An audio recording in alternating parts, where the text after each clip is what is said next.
ఎన్ని ప్రభుత్వాలు వచ్చినా నిరుద్యోగులము ఎప్పటికప్పుడు ప్రశ్నిస్తూనే ఉన్నాము.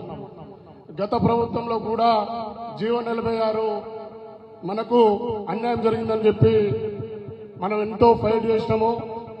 ఉద్యోగార్థుల కోసము, అంటే నిరుద్యోగులు జాబ్ క్యాలెండర్ కోసమని, నోటిఫికేషన్ కోసం అని చెప్పి ఎంతో పోరాటాలు చేసినాము.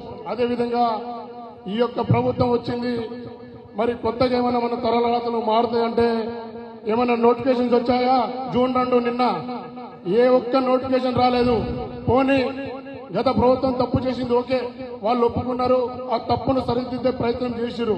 మరి ఇప్పటికైనా ఆ తప్పులని ప్రభుత్వం సరిదిద్దుతుందా అంటే సరిదిద్దే పరిస్థితి లేదు. 20,000 పోలీస్ నోటిఫికేషన్, అఫీషియల్ గా 20,000 ఖాళీలు ఉన్నాయి. అదేవిధంగా అన్అఫీషియల్ గా 40,000 ఉద్యోగాలు ఖాళీలు ఉన్నా కూడా వాళ్ళు ఇచ్చేది కేవలం 5,000 ఉద్యోగాలు మాత్రమే. 5,000 సరిపోతాయా? మనకు సరిపోవు. ఆ 5,000 పోస్టులలో దాదాపుగా 3,000 పోస్టులు ఈ ఉమ్మడి హైదరాబాద్ జిల్లాలకే, ఈ ఉమ్మడి హైదరాబాద్ జిల్లా పరిధిలోనే ఆ 3,000 పోస్టులు ఇక్కడ ఉండిపోతాయి. కేవలం 2,000 పోస్టులను మాత్రమే గ్రామీణ విద్యార్థులకు గ్రామీణ జిల్లాలకు పంచే అవకాశం ఉంది. అలా అని చెప్పి రంగారెడ్డి జిల్లా, హైదరాబాద్ మిత్రులను నేనేం కించపరచట్లేదు మిత్రులారా. మేమేమంటున్నామంటే గతంలో కూడా ఇప్పుడు కూడా హైదరాబాద్ అనేది కేవలం జిల్లా కాదు, ఈ యొక్క రాష్ట్ర రాజధాని. ఈ రాష్ట్ర రాజధానిలో మానుకొట్ట బిడ్డైన నాకు కూడా హక్కు ఉందా లేదా?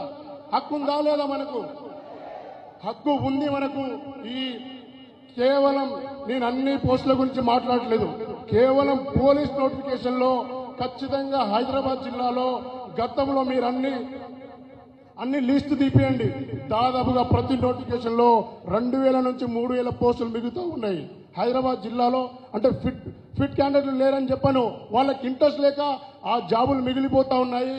అక్కడ మహబూబాబాద్ జిల్లా, వరంగల్ జిల్లాలో, అరే బాబు మళ్ళీ చెప్తున్నా, ఎవరిని కించపరచలేదు, ఉద్యమాలంటే కేవలం నల్గొండ కాదు, వరంగల్ జిల్లా నుంచి కూడా ఉద్యమాలు చేయగలుగుతాం. మేము ఎన్నో ఉద్యమాలు చేసినాము. 126 మార్కులు వచ్చినా కూడా జాబ్ రాని పరిస్థితి అక్కడ ఉంది. ఇక్కడ 80 మార్కులు వస్తే జాబులు వచ్చే పరిస్థితి ఉంది.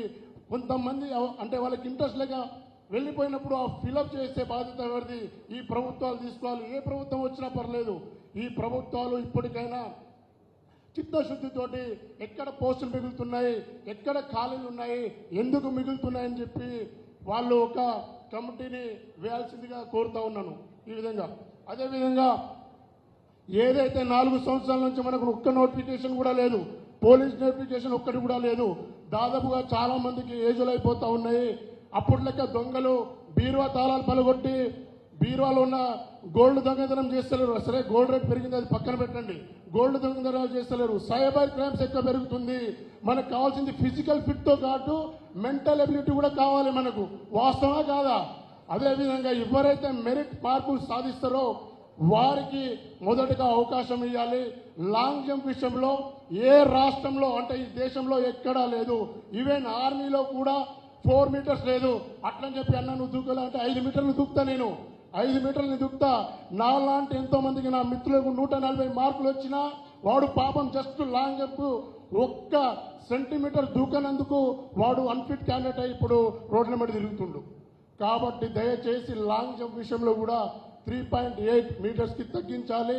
ఏజ్ రిలాక్సేషన్ కానిస్టేబుల్కి ఖచ్చితంగా పెంచాల్సిన అవసరం ఉంది. ఎస్ఐకి పెంచాల్సిన అవసరం ఉంది. ఎవరైతే ఫ్యాషన్గా పోలీస్ డిపార్ట్మెంట్లో రావాల్సుకున్న వాళ్ళు వచ్చే అవకాశం ఉంటుంది. ఎందుకంటే మెరిట్తో పాటు ఫిజికల్తో పాటు మెరిట్ కూడా చాలా ఇంపార్టెంట్. కాబట్టి మెరిట్ ప్రతిపాదన కింద ఈ ప్రభుత్వాలు ఆలోచించాలని చెప్పి ఈ సందర్భంగా కోరుతున్నా. అదేవిధంగా ఎంతసేపు బడ్జెట్లో ఏ సీఎం వచ్చినా లేకపోతే ఏ రాజకీయ నాయకుడైనా ఫస్ట్ ఎవరి నుంచి మొదలు పెడతారు? రైతుల కన్నీళ్లు, రైతుల ఆత్మహత్యల గురించి మాట్లాడేవాళ్ళే తప్ప నిరుద్యోగ ఆత్మహత్యల గురించి మాట్లాడేవాడు ఎవడూ లేడు. అదే వేరే సభలో అయితే ఫస్ట్ రైతులకు నివాళులు అర్పించి అంతో కొంత మౌనం పాటించిన తర్వాతకి సభను జరుపుకుంటున్నారు. కానీ నిరుద్యోగులను ఎవరు పట్టించుకునే నాదుడు లేడు. ఇప్పటికైనా బడ్జెట్లో స్పెషల్గా నిరుద్యోగుల కోసం కొన్ని స్కీమ్ తీసుకురండి. ఇప్పుడు లక్షలాది మంది ప్రభుత్వ ఉద్యోగాలకు పోటీ పడుతున్నారు. అలా అని చెప్పి లక్షలాది మందిని ఏ గవర్నమెంట్ ఫిలప్ చేయదు. అది అన్యాయమైనది. న్యాయంగా ఏదైతే కొన్ని స్కీమ్స్ పెట్టాల్సిన అవసరం ఉంది, ఎస్సీ ఎస్టీ స్కీమ్స్ ఉన్నాయి, బీసీ స్కీమ్స్ ఉన్నాయి.